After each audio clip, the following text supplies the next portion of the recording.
Ikaw ba nabasagan ng dipstick? Tara panoorin mo ito. Honda Click dipstick na nabasag dahil napasobra higpit. Tara ayusin natin. Una pinutol natin yung lumang dipstick na basag para mapalitan natin ng bago. Dahil machine shop tayo, gumawa tayo ng bagong dipstick na ilalagay gamit ang aluminum T6 na materyales para mas matibay. Ay we-weld na natin ng bagong dipstick gamit ang TIG welding.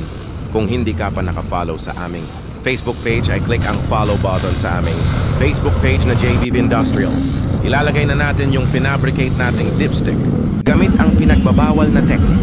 Gumamit tayo ng Allen para may sentro. Ang butas nito bago ay welding at i-fix. Mention mo naman kung taga saan ka para malaman natin kung saan nakaabot ang video na ito.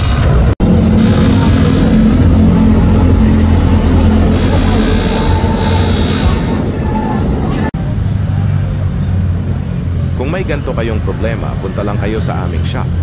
Kami ay bukas mula Martes hanggang Linggo, alas 9 ng umaga hanggang alas 7 ng gabi. Yun lang, salamat. See you mga katigweld.